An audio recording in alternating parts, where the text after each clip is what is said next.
Hello, नमस्ते, सलाम। स्वागत है आपका आपके अपने चैनल मुस्कान सिंह रवि पे। मुंशी प्रेमचंद जी की मानसरोवर एक की कहानी की सीरीज में आज की अगली कहानी है गुल्ली डंडा। कहानी शुरू करने से पहले यदि आप मेरे चैनल पर नए हो तो मेरे चैनल को सब्सक्राइब कर लें, बेल आइकन को प्रेस कर लें, जिससे कि मेरे चैनल पर आने वाले वीडियो की नोटिफिकेशन सबसे पहले आपको मिल सके। आइए शुरू करते हैं आज की अपनी कहानी गुल्ली डंडा। हमारे अंग्रेजी दोस्त माने या न माने, मैं तो यही कहूँगा कि गुल्ली डंडा सब खेलों का राजा है। अब भी सभी लड़कों को गुल्ली डंडा खेलते देखता हूँ तो जी लोट पोट हो जाता है कि इनके साथ जाकर खेलने लगूं। न लान की जरूरत, न कोर्ट की, न नेट की, न थापी की। मजे से किसी पेड़ से एक टहनी काट ली, गुल्ली बना ली और दो आदमी भी आ जाएं तो खेल शुरू हो गया।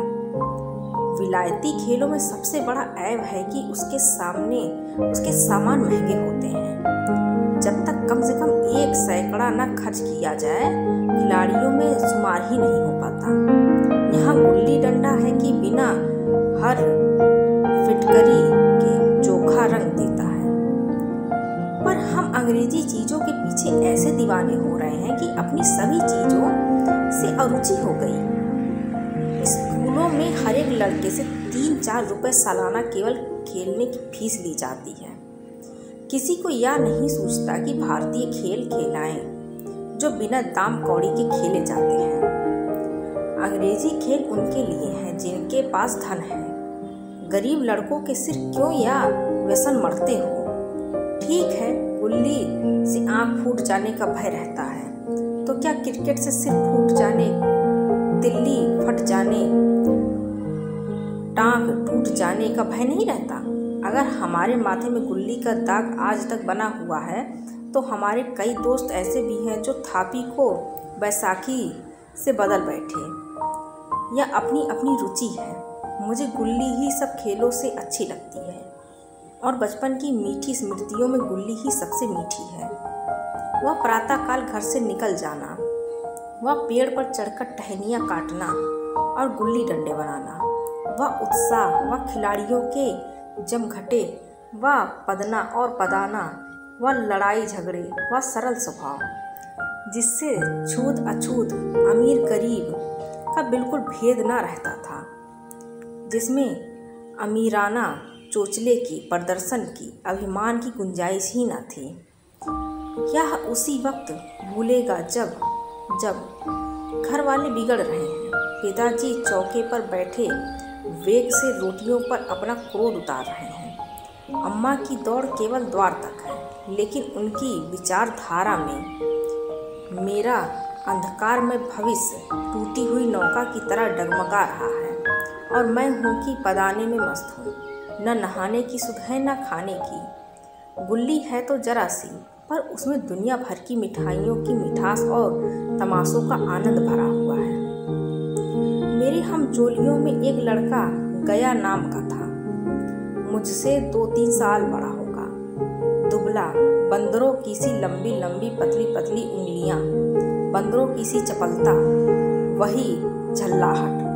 गुल्ली कैसे ही हो, पर इस तरह लपकता था जैसे छिपकली कीड़ों पर लपकती है। मालूम नहीं उसके माँ बाप थे या नहीं, कहाँ रहता था, क्या खाता था, पर था हमारे गुल्ली क्लब का चैंपियन। जिसकी तरफ वह आ जाए उसकी जीत निश्चित थी। हम सब उसे दूर से आते देख उसका दौड़कर स्वागत करते थे और अपना कोइया बना लेते थे। एक दिन मैं और गया 2 ही खेल रहे थे। वह पदा रहा था, मैं पद रहा था। मगर कुछ विचित्र बात है कि पदाने में हम दिन भर मस्त रह सकते हैं। पदना 1 मिनट का भी अखरता है। मैंने गला छुड़ाने के लिए सब चालें चली जो ऐसे अवसरों पर शस्त्र विहित न होने पर भी क्षम्य है। गया अपना दांव लिए बगैर मेरा पिंड न छोड़ता था। मैं घर की ओर भागा। अनुनय विनय का कोई असर न हुआ था। गया ने मुझे दौड़कर पकड़ लिया और डंडा तानकर बोला, मेरा दांव देकर जाओ। पदाया तो बड़े बहादुर बनके पदने के बेर क्यों भागते जाते हो। तुम दिन भर पदाओ तो मैं दिन भर पदता रहूं। हाँ, तुम्हें दिन भर पदना पड़ेगा। न खाने जाऊं न पीने जाऊं। हाँ, मेरा दांव दिए बिना कहीं नहीं जा सकते। मैं तुम्हारा गुलाम हूँ। हाँ, मेरे गुलाम हूँ। मैं घर जाता हूँ, देखो मेरा क्या कर लेते हो।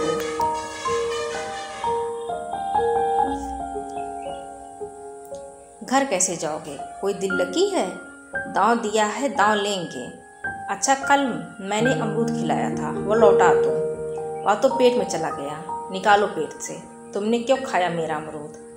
अमरूद तुमने दिया तब मैंने खाया, मैं तुमसे मांगने ना गया था। जब तक मेरा अमरूद ना दोगे मैं दांव न दूंगा। मैं समझता था न्याय मेरी ओर है। आखिर मैंने किसी स्वार्थ से ही उसे अमरूद खिलाया होगा। कौन निस्वार्थ किसी के साथ सलूक करता है? भिक्षा तक तो स्वार्थ के लिए देते हैं। जब गया ने अमरूद खाया तो फिर उसे मुझसे दांव लेने का क्या अधिकार है? रिश्वत देकर तो लोग खून पचा जाते हैं, या मेरा अमरूद यूं ही हजम कर जाएगा? अमरूद पैसे के 5 वाले थे, जो गया के बाप को भी नसीब न होंगे। यह सरासर अन्याय था। गया ने मुझे अपनी ओर खींचते हुए कहा, मेरा दांव देकर जाओ। अमरूद समरूद मैं नहीं जानता, मुझे न्याय का बल था। वह अन्याय पर डटा हुआ था। मैं हाथ छुड़ाकर भागना चाहता था, वह मुझे जाने न देता। मैंने उसे गाली दी, उसने उससे कड़ी गाली दी, और गाली ही नहीं एक चाटा जमा दिया। मैंने उसे दांत काट लिए, उसने मेरी पीठ पर डंडा जमा दिया। मैं रोने लगा। मेरे इस अस्त्र का मुकाबला वह ना कर सका। मैंने तुरंत आंसू पोंछ डाले। डंडे की चोट फूल गया और हंसता हुआ घर जा पहुंचा। मैं थानेदार का लड़का एक नीच जात के लौंडे के हाथों पिट गया। यह मुझे उस समय भी अपमानजनक मालूम हुआ, लेकिन घर में किसी से शिकायत ना की। उन्हीं दिनों पिताजी का वहां से तबादला हो गया। नई दुनिया देखने की खुशी में ऐसा फूला कि अपने हमजोलियों से बिछुड़ जाने का बिल्कुल दुख न हुआ। पिताजी दुखी थे, वह बड़ी आमदनी की जगह थी। अम्मा जी भी दुखी थी, यहाँ सब चीज़ सस्ती थी और मोहल्ले की स्त्रियों से घराव सा हो गया था। लेकिन मैं सारे खुशी के फूला न समा रहा था, लड़कों में चीट उड़ा रहा था। वहाँ ऐसे घर थोड़े ही होते हैं, ऐसे ऐसे ऊंचे घर हैं कि आसमान से बातें करते हैं। वहाँ के अंग्रेजी स्कूल में कोई मास्टर लड़कों को पीटे तो उसे जेहल हो जाए। मेरे मित्रों की फैली हुई आंखें और चकित मुद्रा बतला रही थी कि वो मुझसे निगाहों में कितना स्पर्धा हो रही थी। मानो कह रहे थे, तू भगवान हो भाई, जाओ, हमें तो इसी उजड़ ग्राम में जीना भी है और मरना भी। 20 साल गुजर गए। मैंने इंजीनियरिंग पास की और उसी जिले का दौरा करता हुआ उसी कस्बे में पहुंचा और डाक बंगले में ठहरा। उस स्थान को देखते ही इतनी माधुर्य बार स्मृतियाँ हृदय में जाग उठी कि मैंने छड़ी उठाई और कस्बे की सैर करने निकला। आंखें किसी प्यासे पथिक की भांति बचपन के इन क्रीड़ा स्थलों को देखने के लिए व्याकुल हो रही थी, पर उस परिचित नाम के सिवा वहाँ और कुछ परिचित न था। जहाँ खंडहर था वहाँ पक्के मकान खड़े थे। जहाँ बरगद का पुराना पेड़ था वहाँ अब एक सुंदर बगीचा था। स्थान की काया पलट हो गई थी। अगर उसके नाम और स्थिति का ज्ञान न होता तो मैं उसे पहचान भी न सकता। बचपन की संचित और अमर स्मृतियाँ बाहें खोले अपने उन पुराने मित्रों से गले मिलने को आधीर हो रही थी, मगर वह बदली दुनिया बदल गई थी। ऐसा चीज होता था कि इस धरती से लिपटकर रोऊं और कहूँ, तुम मुझे भूल गई, मैं तो अभी भी तुम्हारा वही रूप देखना चाहता हूँ। सहसा एक खुली जगह में 2-3 लड़कों को गुल्ली डंडा खेलते देखा। एक क्षण के लिए मैं अपने को बिल्कुल भूल बैठा। भूल गया कि मैं एक ऊंचा अफसर हूँ, साहबी ठाठ, रौब और अधिकार के आवरण में। जाकर एक लड़के से पूछा, क्यों बेटे, यहाँ कोई गया नाम का आदमी रहता है?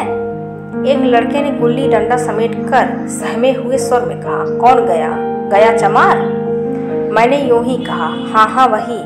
गया नाम का कोई आदमी है तो शायद वही हो। हाँ है तो, जरा उसे बुला सकते हो? लड़का दौड़ा हुआ गया और एक क्षण में एक 5 हाथ के काले देव को साथ लिए आता दिखाई दिया। मैंने दूर से ही पहचान गया। उसकी ओर लपकना चाहता था कि उसके गले लिपट जाऊं, पर कुछ सोचकर रह गया। बोला, कहो गया, मुझे पहचानते हो? गया ने झुककर सलाम किया। हाँ मालिक, भला पहचानूंगा क्यों नहीं। आप मज़े में हो? बहुत मज़े में। तुम अपनी कहो। डिप्टी साहब का साइज हूँ। मतई, मोहन, दुर्गा सब कहाँ हैं? कुछ खबर है? मतई तो मर गया। दुर्गा और मोहन दोनों डाकिया हो गए हैं। आप? मैं तो जिले का इंजीनियर हूँ। सरकार तो पहले ही बड़े जहीन थे। अब कभी गुल्ली डंडा खेलते हो? गया ने मेरी ओर प्रश्न भरी आंखों से देखा। अब गुल्ली डंडा क्या खेलूँगा सरकार, अब तो धंधे से छुट्टी नहीं मिलती। आओ आज हम तुम खेलें। तुम पदाना हम पदेंगे। तुम्हारा एक दांव हमारे ऊपर है, वह आज ले लो। गया बड़ी मुश्किल से राजी हुआ। वह ठहरा टके का मजूर, मैं एक बड़ा अफसर। हमारा और उसका क्या जोड़। बेचारा झेप रहा था, लेकिन मुझे भी कुछ कम झेपना थी। इसलिए नहीं कि मैं गया के साथ खेलने जा रहा था, बल्कि इसलिए कि लोग इस खेल को अजूबा समझकर इसका तमाशा बना लेंगे और अच्छी खासी भीड़ लग जाएगी। उस भीड़ में वह आनंद कहाँ रहेगा। पर खेले बगैर तो रहा नहीं जाता। आखिर निश्चय हुआ कि दोनों जने बस्ती से बहुत दूर खेलेंगे और बचपन की उस मिठाई को खूब रस ले लेकर खाएंगे। मैं गया को लेकर डाक बंगले पर आया और मोटर में बैठकर दोनों मैदान की ओर चले। साथ में एक कुल्हाड़ी ले मैं गंभीर भाव धारण किए हुए था, लेकिन गया इसे अभी तक मजाक ही समझ रहा था। फिर भी उसके मुख पर उत्सुकता या आनंद का कोई चिन्ह न था।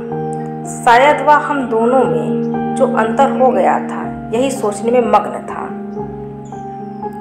मैंने पूछा, तुम्हें कभी हमारी याद आती थी गया? सच कहना। गया झेपता हुआ बोला, मैं आपको याद करता हुजूर, किस लायक हूँ। भाग में आपके साथ कुछ दिन खेलना बता था, नहीं मेरी क्या गिनती। मैंने कुछ उदास होकर कहा, लेकिन मुझे तो बराबर तुम्हारी याद आती थी। तुम्हारा वह डंडा जो तुमने तान कर जमाया था, याद है ना? गया ने पछताते हुए कहा, वह लड़कपन था सरकार, उसकी याद न दिलाओ। वाह, वह मेरे बाल जीवन की सबसे रसीली याद है। तुम्हारे उस डंडे में जो रस था वह तो अब न आधा सम्मान में पाता हूँ न धन में। इतनी देर में हम बस्ती से कोई 3 मील निकल आए। चारों तरफ सन्नाटा है।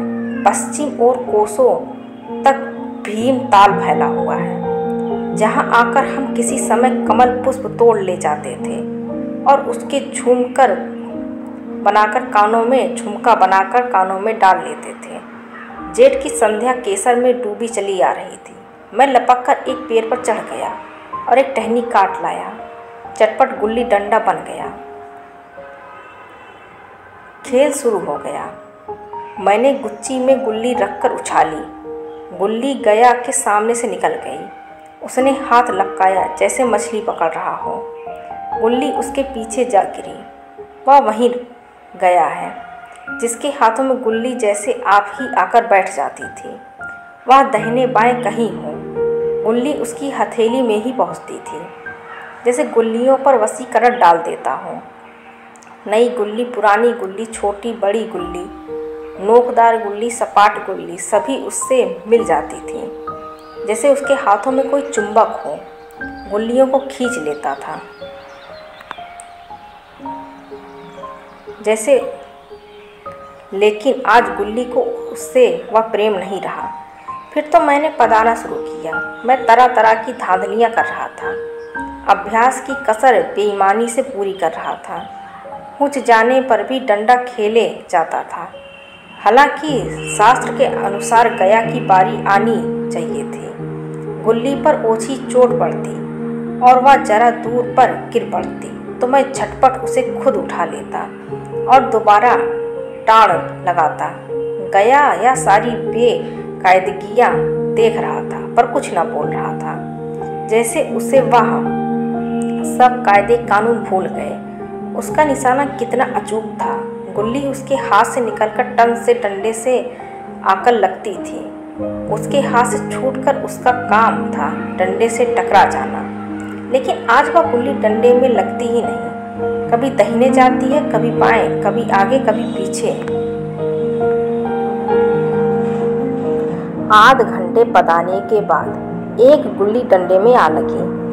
मैंने धांधली की, गुल्ली डंडे में नहीं लगी, बिल्कुल पास से गई, लेकिन लगी नहीं। गया ने किसी प्रकार का असंतोष प्रकट नहीं किया।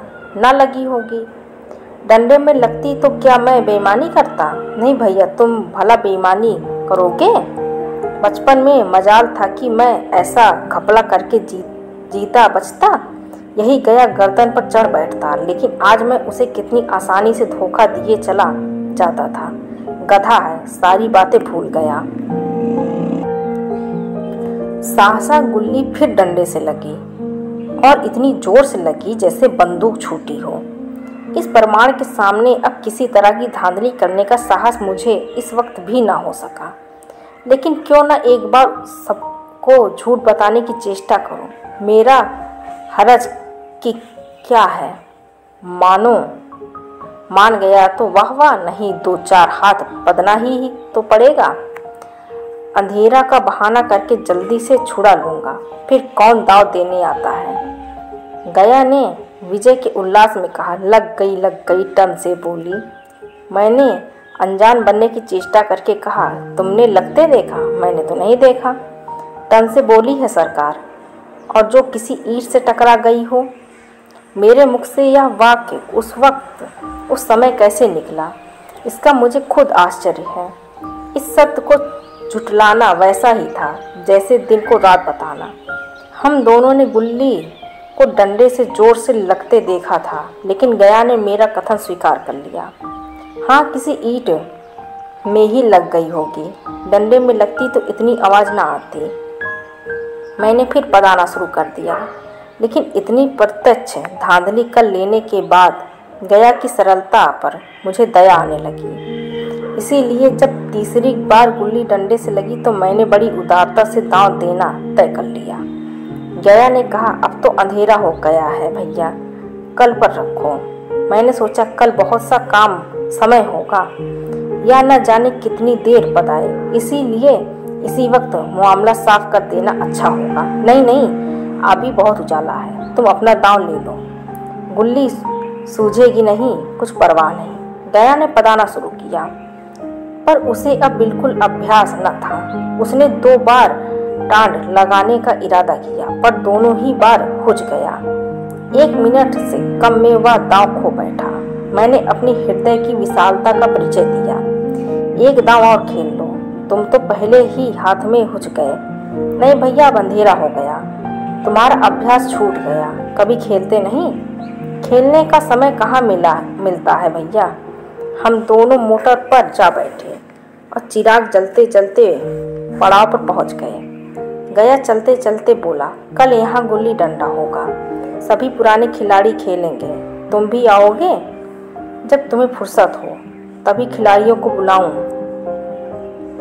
मैंने शाम का समय दिया और दूसरे दिन मैच खेलने गया। कोई 10-10 आदमियों की मंडली थी। कई मेरे लड़कपन के साथी निकले, अधिकांश युवक थे जिन्हें मैं पहचान न सका। खेल शुरू हुआ। मैं मोटर पर बैठा बैठा तमाशा देखने लगा। आज गया का खेल, उसका नैपुण्य देखकर मैं चकित हो गया। टांड लगाता तो गुल्ली आसमान से बातें करती। कल की सी वह झिझक, वह हिचकिचाहट, वह बेदिली आज न थी। लड़कपन में जो बात थी आज उसने प्रौढ़ता प्राप्त कर ली थी। कहीं कल उसने मुझे इस तरह पदाया होता तो मैं जरूर रोने लगता। उसके डंडे की चोट खाकर गुल्ली 200 गज की खबर लेती थी। पदने वाले में एक युवक ने कुछ धांधली की। उसने अपने विचार में गुल्ली लपक ली थी। गया का कहना था गुल्ली जमीन में लगकर उछली थी। इस पर दोनों में ताल ठोकने की नौबत आई। युवक दब गया। गया का तमतमाया हुआ चेहरा देखकर डर गया। अगर वह दब न जाता तो जरूर मारपीट हो जाती।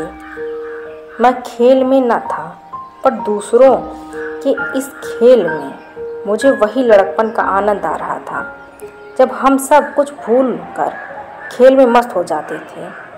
अब मुझे मालूम हुआ कि कल गया ने मेरे साथ खेला नहीं, केवल खेलने का बहाना किया।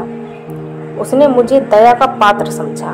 मैंने धांधली की, बेईमानी की, पर उसे जरा भी क्रोध न आया, इसलिए कि वह खेल न रहा था, मुझे खिला रहा था, मेरा मन रख रहा था। वह मुझे पदाकर मेरा कचूमर नहीं निकालना चाहता था। मैं अब अफसर हूँ। यह अफसरी मेरे और उसके बीच में दीवार बन गई है। मैं अब उसका लिहाज पा सकता हूँ, अदब पा सकता हूँ, साहचर्य नहीं पा सकता। लड़कपन था तब मैं उसका समकक्ष था। यह पद पाकर अब मैं केवल उसकी दया योग्य हूँ। वह मुझे अपना जोड़ नहीं समझता। वह बड़ा हो गया है, मैं छोटा हो गया हूँ। आज की कहानी बस इतनी सी। मिलते हैं अगले किसी कहानी के साथ। Thank you for watching and don't forget to subscribe. Thank you.